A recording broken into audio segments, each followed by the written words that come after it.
এই ফেসিবাদের দোষরদেরকে খুঁজে বের করে তাদের বিচারের আওতায় নিয়ে আসার কথা। এটা না করে বরং আমরা বিভাজনের জন্য আমরা একটা গ্রুপ পরাজিত শক্তি তারা বিভিন্নভাবে চক্রান্ত করছে। এখানে শিবির সন্দেহে অথবা শিবিরে যদি কাউকে পেলে তাকে নির্মমভাবে নির্যাতন করা হয়েছে। নির্যাতন করার পরে তাকে হল থেকে বের করে দেওয়া হয়েছে। এরপর তাকে থানায় দেওয়া হয়েছে। 24-এর ছাত্র জনতার যে গণ অভ্যুত্থান হয়েছে, এই অভ্যুত্থানের মূল মাস্টারমাইন্ড হচ্ছে আমাদের শহীদ এবং আমাদের গাজীরা। আমাদের এই শহীদদের মাধ্যমে এবং আমাদের এই গাজীদের মাধ্যমে আমরা ফেসিবাদ মুক্ত বাংলাদেশ পেয়েছি। সকল ক্রেডিট আমি আমাদের শহীদ এবং আমাদের যারা গাজী আছে আমি তাদেরকে দিতে চাই। গত 16 বছর ধরে আপনারা বাংলাদেশে দেখতে পেয়েছেন ফেসিবাদী শাসন ব্যবস্থা কায়েম ছিল। আমি যদি ঢাকা বিশ্ববিদ্যালয়ের কথা বলি, এখানে ছাত্রলীগের জুলুমতন্ত্র, ছাত্রলীগের দাসত্ব ছিল।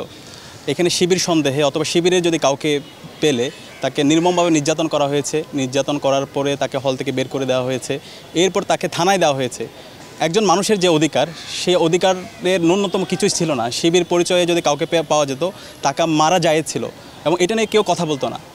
তো এই যে জুলুমতন্ত্র ছিল, এই যে ফেসিবাদ ছিল, এই সময়ে আমাদের প্রকাশ্য কমিটি ঘোষণা দিয়ে কাজ করার মতো সেই পরিবেশটা ছিল না। তো আমাদের এটা নিয়ে এখন কথা বলা দরকার। এই শিবির তারা তো দেশের নাগরিক, তাদের তো অধিকার আছে। তাদের উপর যে গত 16 বছর ধরে জুলুমতন্ত্র হয়েছে, তাদের উপর যে নির্মম নির্যাতন হয়েছে, এটা নিয়ে আমাদের এখন সবার কথা বলা দরকার।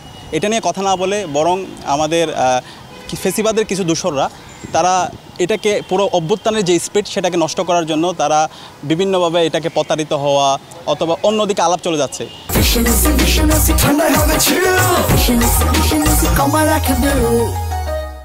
এই অভ্যুত্থান পরবর্তী যে আমাদের যে সমস্ত শহীদ ভাইরা এবং যে সমস্ত গাজী ভাইরা তাদেরকে নিয়ে এখন আমাদের স্মৃতিচারণ করার কথা এবং তাদেরকে যারা নির্যাতন করেছে, নিষ্পেষণ করেছে, তাদেরকে যারা শহীদ করেছে, এই ফেসিবাদের দোষরদেরকে খুঁজে বের করে তাদের বিচারের আওতায় নিয়ে আসার কথা। এটা না করে বরং আমরা বিভাজনের জন্য আমরা একটা গ্রুপ পরাজিত শক্তি তারা বিভিন্নভাবে চক্রান্ত করছে। তো আমরা ছাত্র জনতাকে আহ্বান করব, আসেন আমরা সবাই একসাথে কাজ করি।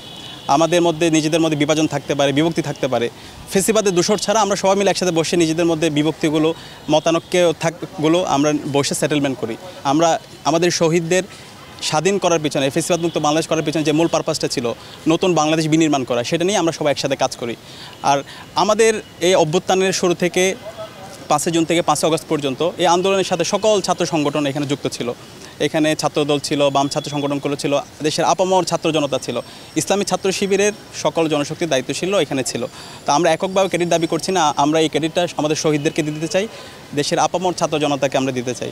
এবং এখানে আমাদের মূল পারপাস ছিল প্রথমত কোটা সংস্কার করা, পরবর্তীতে ফেসিবাদ মুক্ত বাংলাদেশ গঠন করা। আমরা সফলতার সাথে আলহামদুলিল্লাহ পেরেছি। সেজন্য আমাদের এই সকল ক্রেডিট আমরা আমাদের শহীদ এবং ছাত্র জনতাকে আমরা দিতে চাচ্ছি।